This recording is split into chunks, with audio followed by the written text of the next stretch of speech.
Bapa dan Putra dan Roh Kudus.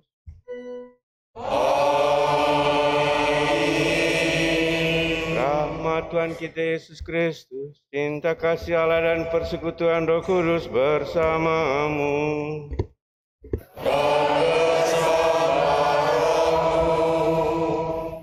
Nyanyikanlah lagu baru bagi Tuhan. Bernyanyilah bagi Tuhan, hai segenap bumi. Keagungan dan semarak ada di hadapannya, kekuatan dan kehormatan ada di tempat kudusnya. Bapak, Ibu, saudara-saudari yang terkasih, karya keselamatan Allah tidak terbatas bagi bangsa atau kelompok tertentu saja. Keselamatan Allah dianugerahkan untuk semua orang yang hidup berkenan kepadanya. Seperti para murid yang diutus Yesus, begitupun kita semua yang hadir di sini diutus untuk mewartakan kabar keselamatan Tuhan. Barangkali perutusan ini akan berhadapan dengan berbagai tantangan dan kesulitan hidup. Namun kita harus tetap yakin bahwa Tuhan tetap menyertai kita. Sudahkah kita melaksanakan perutusannya? Mari kita melihat sejenak dalam hening. Namun ada beberapa intensi yang harus dibacakan. Mohon kesembuhan Kristina Yulianti dari sakit. Ucapan syukur ulang tahun perkawinan Anne dan Jeffrey yang ke-34. Mohon doa Bapak Ibu, saudara-saudari untuk arwah Bapak Rafael Sugiono yang 100 hari yang lalu dipanggil Tuhan.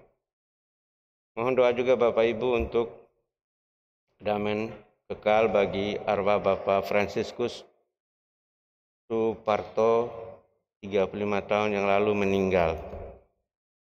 Mari kita hening sejenak.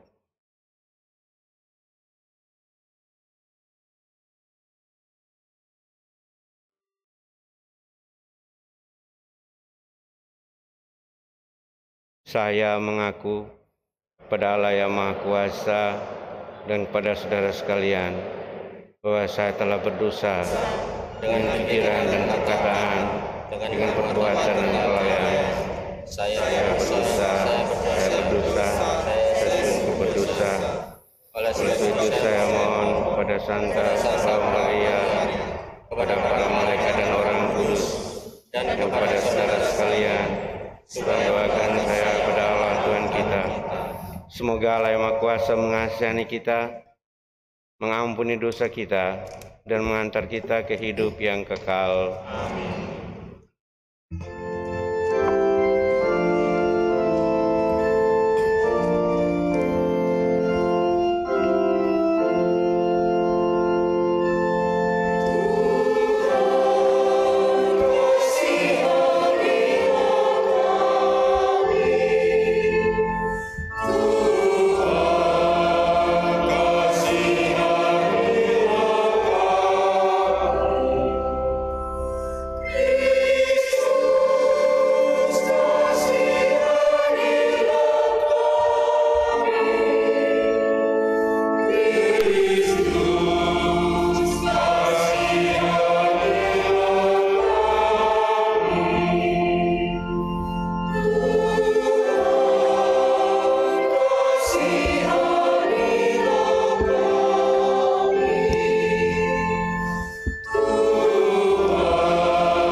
Kemuliaan kepada Allah di surga.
marilah berdoa.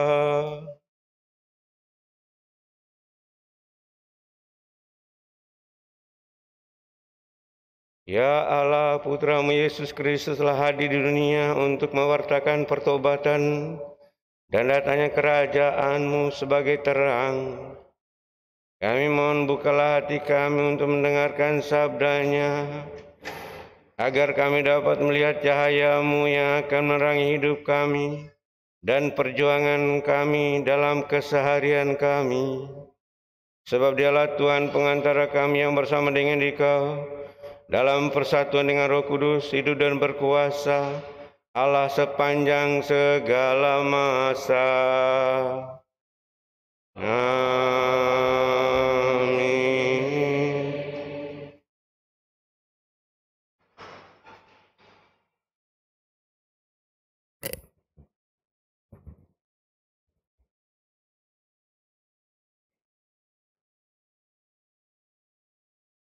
Bacaan dari kitab Yesaya. Kalau dahulu Tuhan merendahkan tanah Zebulon dan tanah Naftali, maka di kemudian hari Tuhan akan memuliakan jalan ke laut itu, yakni daerah seberang sungai Yordan, wilayah bangsa-bangsa lain. Bangsa yang berjalan dalam kegelapan telah melihat terang yang besar. Terang telah bersinar atas mereka yang diam di negeri kekelaman. Engkau, ya Tuhan, telah banyak menimbulkan sorak-sorai dan sukacita yang besar. Mereka telah bersukacita di hadapan-Mu, seperti orang bersukacita di waktu panen, seperti orang bersorak-sorak di waktu membagi-bagi jarahan.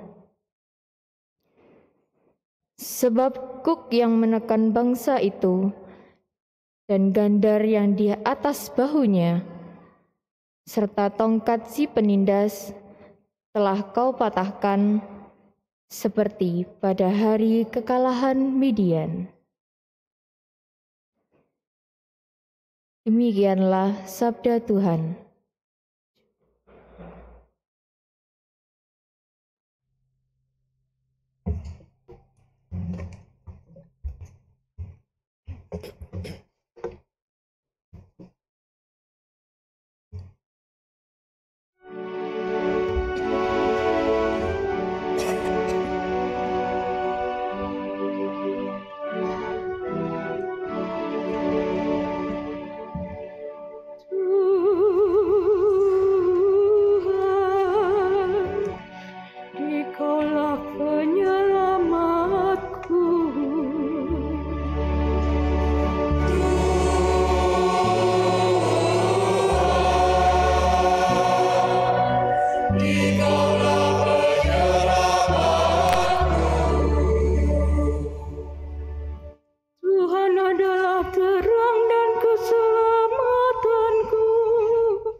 Satu hal telah ku minta kepada Tuhan, satu inilah yang ku ingini, diam di rumah Tuhan seumur hidupku,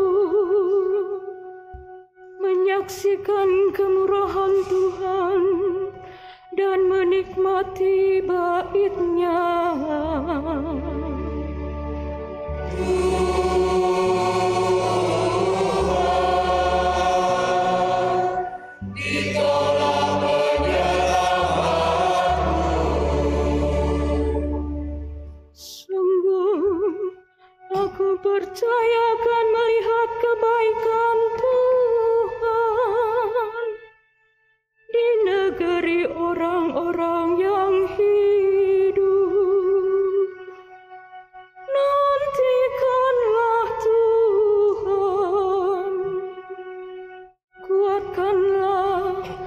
teguhkanlah hatimu.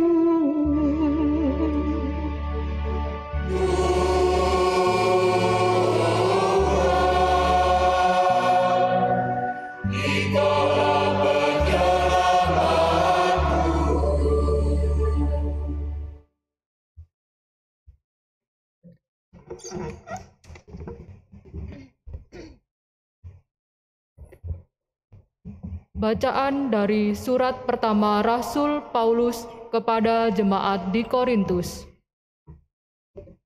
Saudara-saudara, aku menasehati kamu demi nama Tuhan kita Yesus Kristus, supaya kamu seia sekata, dan jangan ada perpecahan di antara kamu. Sebaliknya, hendaklah kamu erat bersatu dan sehati sefikir. Sebab saudara-saudaraku, aku telah diberitahu oleh orang-orang dari keluarga Chloe bahwa ada perselisihan di antara kamu. Yang aku maksudkan ialah bahwa kamu masing-masing berkata, "Aku dari golongan Paulus," atau "Aku dari golongan Apolos," atau "Aku dari golongan Kefas," atau "Aku dari golongan Kristus." Apakah Kristus terbagi-bagi?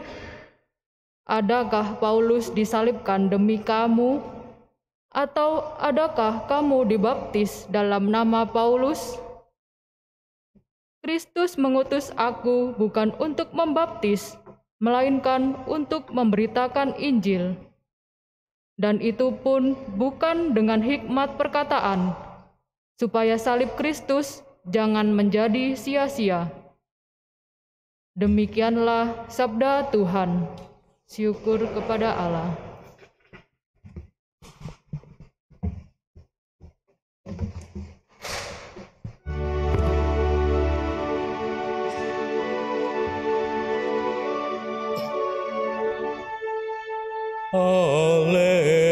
Haleluya, haleluya.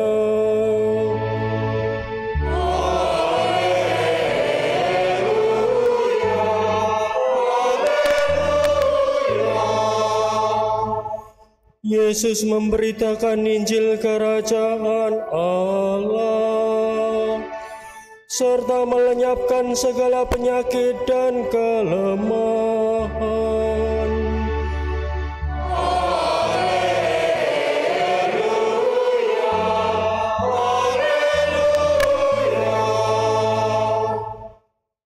Tuhan sertamu dan sertamu juga.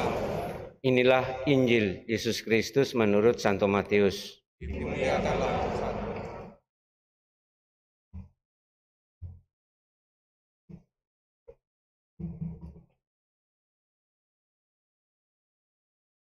Ketika mendengar bahwa Yohanes Pembaptis telah ditangkap, Yesus menyingkir ke Galilea.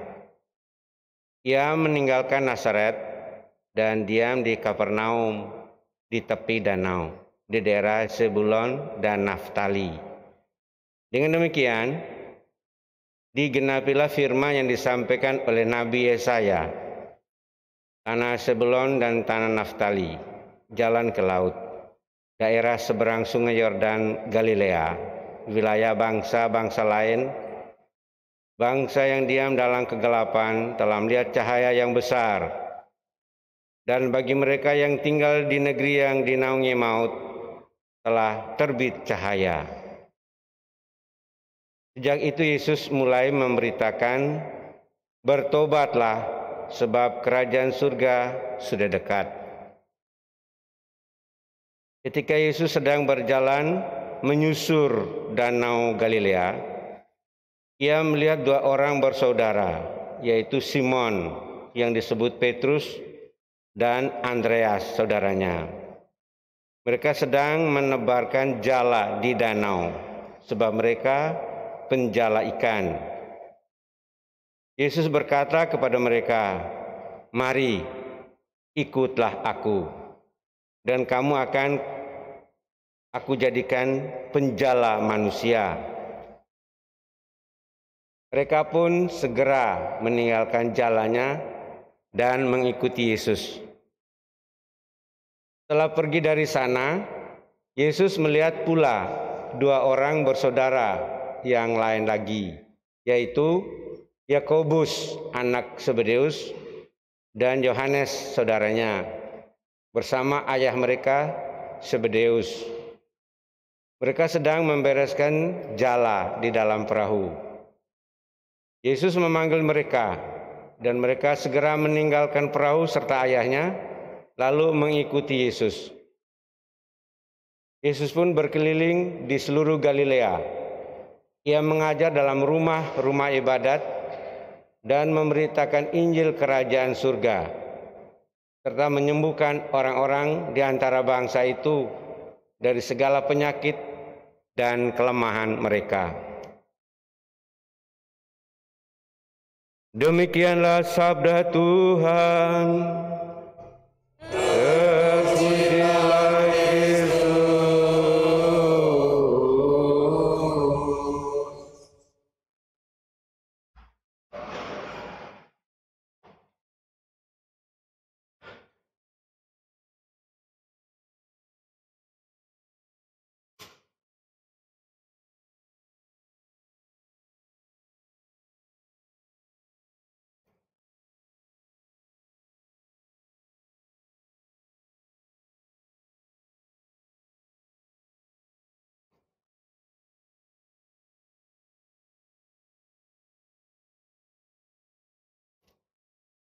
Selamat malam. Ada salam dari Papua. Kami di Papua ada uskup baru, Theophilus Yanerius Yo, asli Papua, dari suku Me. Ditabiskan jadi uskup besok tanggal 2 Februari. Demikian salamnya. Yang kita renungkan bukan salam dari Papua, tapi dalam salam dari kitab suci yang dibacakan pada hari Sabda Allah pada malam hari ini. Yang saya tangkap ada beberapa poin dari kitab bacaan pertama. Teks ini adalah bacaan malam Natal yang lalu. Isinya direndahkannya tanah Zebulun dan Naftali. Mengapa? Bangsa yang berjalan dalam kegelapan, itu bangsa yang diam dalam kekelaman, telah melihat terang dan mengalami sukacita yang besar, dan mengalami sorak-sorai. Kenapa? Karena kuk yang menekan dan gandar yang ditindas telah dipatahkan. Terus bacaan kedua, Santo Paulus memberi nasihat agar umat di Korintus bersatu, sehati, sepikir dalam mengikuti ajaran dan tindakan Kristus. Terus Injil, Yesus menyingkir ke Kapernaum, tinggal di sana. Saya itu sudah sampai di Kapernaum. Dari Bapak dan Ibu di sini pernah sampai ke Tanah Suci. Di Kapernaum itu ada gereja Katolik, ada pater-pater Fransiskan.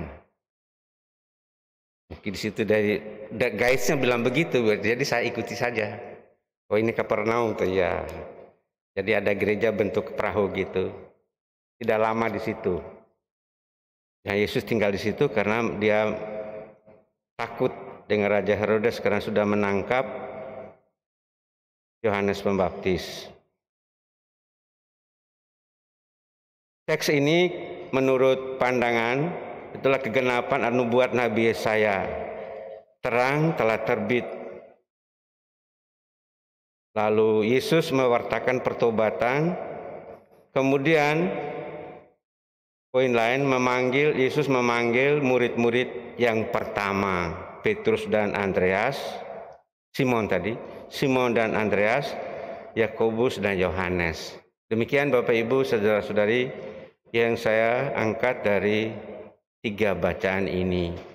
Bapak Ibu bisa mempunyai atau bisa memiliki renungan sendiri-sendiri. Yang saya renungkan adalah bangsa yang diam dalam kegelapan.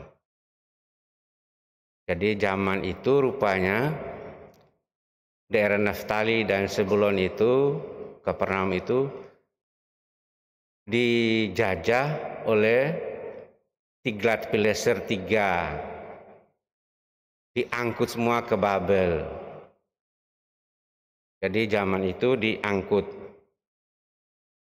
Raja Tiglat-Pileser kita bisa baca dalam 2 raja-raja. Diceritakan di sana, itu diangkut semua ke Babel. Nah, rupanya peristiwa penjajahan atau pengangkut semua orang-orang di situ oleh Nabi Yesaya melihat sebagai peristiwa kekelaman. Jadi kegelaman itu. Nah, sekarang dia bisa melihat situasi gelap itu apa? Situasi gelap itu kita tidak mempunyai kebebasan hidup. Kita tidak mempunyai hubungan baik dengan Tuhan, tapi kita ditekan secara emosional, secara batin. Ini yang dilihat oleh Nabi. Nah, situasi ini rupanya juga dalam Perjanjian Baru. Nah, situasi pertengkaran di dalam murid atau umatnya Santo Paulus itu perselisihan antara golongan Paulus, Apolos, golongan Kefas, sehingga kerukunan itu tidak ada dalam hidup beriman, hidup komunitas. Mungkin juga dalam kelompok-kelompok kita di lingkungan-lingkungan juga ada pertengkaran, ada perselisihan semacam itu. Dan malam hari ini kita menemukan nasihat ini, nasihat Santo Paulus supaya kita hidup dalam sehati sepikir. Apa itu? Kita dipanggil seperti Kristus memanggil murid-murid pertama tadi. Jadi pesan kita suci malam hari ini bagi kita ini dipanggil untuk mewartakan Kristus. Jadi kita dipanggil dengan nama kita masing-masing, Simon, Andreas, Yakobus, Yohanes, Agatha, Lucia, Veronica, semua yang kita, Alexius masuk, dipanggil untuk mewartakan Kristus. Karena bangsa yang diam dalam kegelapan itu sungguh-sungguh menderita. Tentu saja mulai dari keluarga dan lingkungan kita masing-masing. Bisa kita membaca lingkungan kita, membaca situasi kita, membaca keluarga kita. Sudahkah kita tinggal dalam terang yang mengalami? Kalau kita mengalami terang, itu di sana ada sukacita yang besar, gandar, huk, itu tidak ada lagi karena kita memiliki kebebasan. Tapi kalau kita masih dalam pertengkaran, hidup dalam perselisihan, itulah yang membuat kita kehilangan cahaya hidup. Sukacita hilang. Orang yang hidup sukacitanya hilang itu selalu topang dagu. Masyarakat kita biasanya topang dagu. Ada saya tuh topang dagu. Kenapa kau topang dagu ya? Apa kau pikirkan? Tidak. Itu dia pikir berat karena anaknya mungkin masih belum selesai sekolah, yang sudah lulus belum dapat pekerjaan, terus mungkin rumahnya utangnya belum bayar,